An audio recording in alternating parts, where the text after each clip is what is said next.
Assalamualaikum warahmatullahi wabarakatuh. Perkenalkan, saya Pipin Kavia sebagai moderator dari kelompok 4.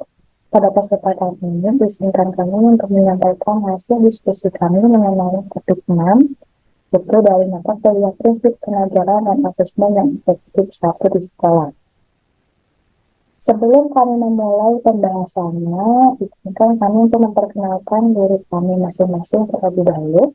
Yang pertama ada Agus Kusnawan, lalu ada Hilda Sari, Rosa Sukma Fauzia, Dwi Nurani, dan saya sendiri, Pipin Afia.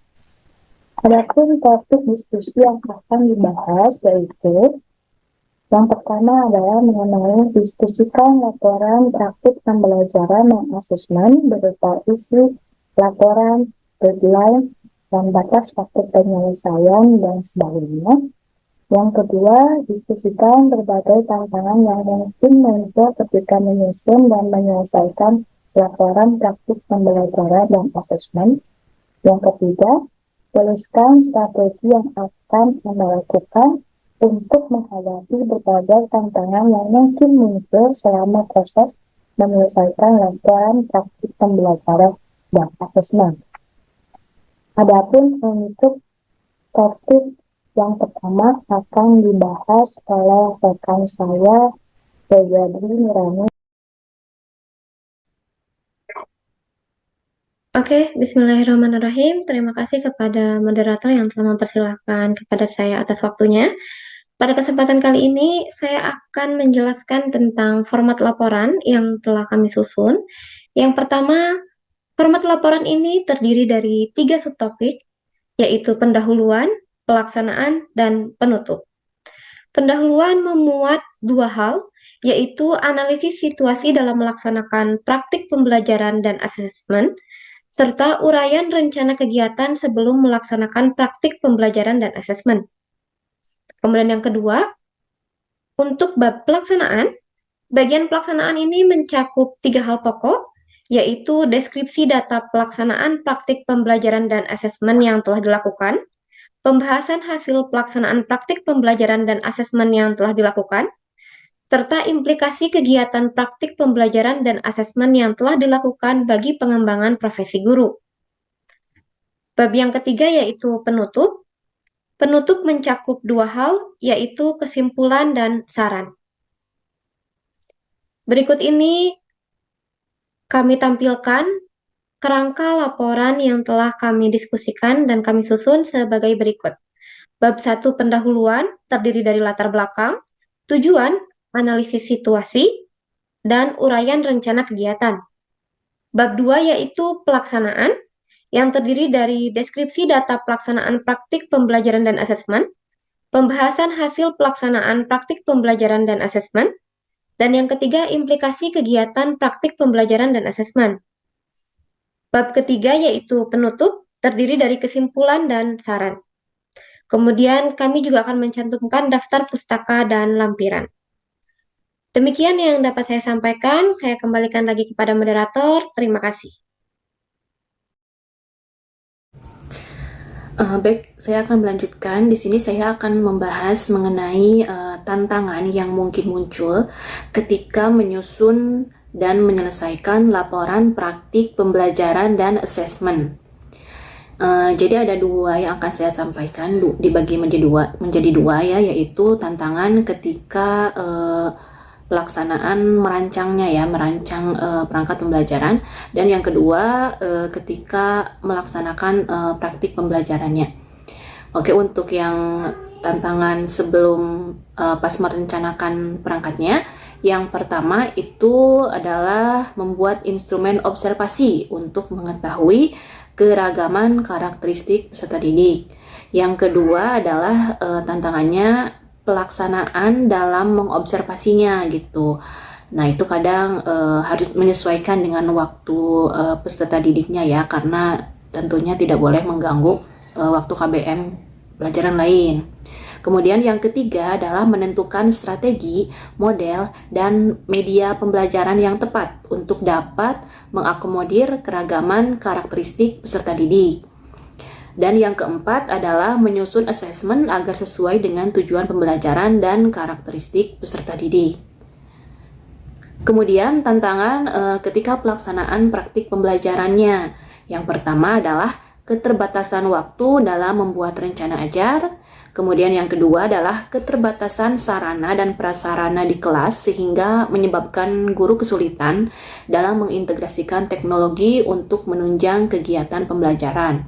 Ya, misalkan ketika gurunya membutuhkan koneksi internet gitu ya, ada beberapa kelas yang memang mungkin posisinya ada di ujung, misalkan di pojok, nah itu kadang kurang sinyal. Atau misalkan ada kendala dengan infokusnya gitu ya. Kemudian yang ketiga adalah menyesuaikan kegiatan pembelajaran dengan tingkat capaian dan karakteristik peserta didik. Dan yang keempat adalah manajemen waktu yang kurang maksimal gitu sehingga penyusunan dan penyelesaian laporan tidak sesuai dengan jadwal. Nah, itu untuk pemaparan dari saya. Selanjutnya akan dibahas oleh rekan saya. Terima kasih.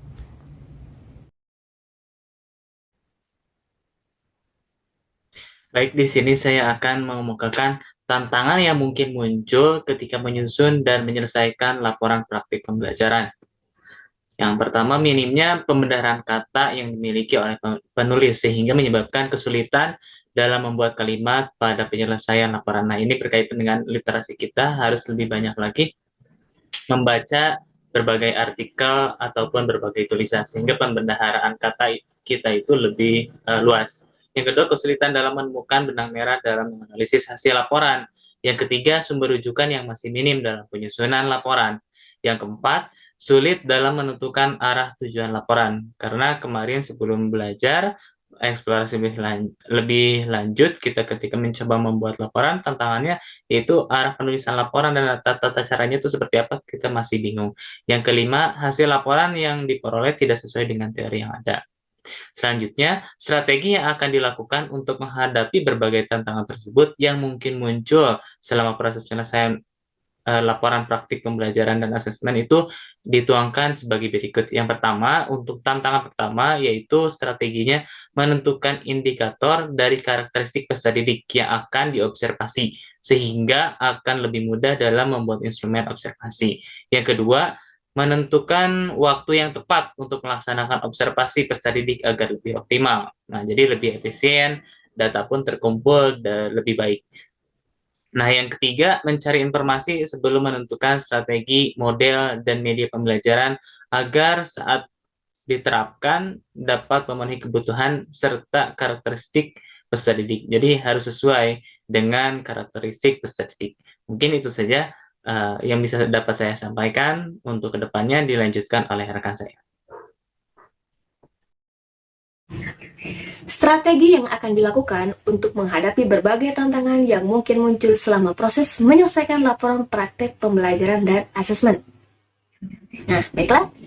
Nah, untuk yang pertama, kita harus memahami prinsip asesmen pada pembelajaran paradigma baru. Kenapa kita harus memahami? Agar mengetahui hal yang harus dilakukan dalam penyusunan asesmen. Nah, sehingga penyusunan asesmen menjadi lebih mudah. Nah, yang kedua, meluangkan waktu dan menjadwalkan untuk membuat rencana pembelajaran atau modul ajar. Nah, yang ketiga, melaporkan keterbatasan sarana prasarana di kelas kepada guru pamong, agar sekiranya guru pamong dapat menyampaikan kepada pihak sekolah yang bertanggung jawab dalam pemenuhan kebutuhan sarana prasarana yang menunjang pembelajaran di kelas. Nah, selanjutnya, memahami prinsip pembelajaran pada pembelajaran paradigma baru agar mengetahui hal yang harus dilakukan dalam melaksanakan kegiatan pembelajaran, sehingga kesesuaian pembelajaran dengan tingkat capaian dan karakteristik dari peserta didik terlaksana dengan benar. Kemudian yang terakhir, melakukan refleksi terhadap praktik pembelajaran dan asesmen yang telah dilakukan sehingga dapat mengidentifikasi masalah yang menyebabkan terjadinya ketidaksesuaian hasil dan teori agar dapat diperbaiki dengan membuat rencana tindak lanjut untuk kegiatan praktik pembelajaran dan asesmen selanjutnya. Baik, sekian dari saya. Saya kembalikan kepada moderator. Baik, selanjutnya saya akan menjelaskan tentang strategi yang akan dilakukan untuk menghadapi berbagai tantangan yang mungkin muncul selama proses menyelesaikan laporan praktik pembelajaran dan asesmen. Yang pertama adalah melakukan pembiasaan membaca dan meningkatkan literasi. Dengan banyak baca, maka kemampuan literasi kita bertambah sehingga kesulitan dalam membuat kalimat dalam laporan itu akan teratasi lebih baik. Lalu yang kedua, melakukan analisis lebih dalam sehingga dapat menemukan benang merah dari teori dan hasil laporan yang telah kita dapatkan. Lalu yang ketiga, melakukan penelusuran lebih dalam terkait karya ilmiah berupa jurnal, buku, ataupun prosedur yang relevan dengan judul laporan sehingga dapat meningkatkan hasil laporan yang telah disusun sebelumnya. Selanjutnya adalah melakukan pemetaan hasil observasi berdasarkan sumber sehingga penjelasan akan lebih sistematis. Lalu yang terakhir adalah memperbanyak referensi baik artikel ataupun buku sehingga menjadi bahan analisis bagi penulis itu sendiri. Mungkin cukup sekian penjelasan dari kelompok kami. Mohon maaf apabila ada kesalahan dan kekurangan. Terima kasih atas perhatiannya. Assalamualaikum warahmatullahi wabarakatuh.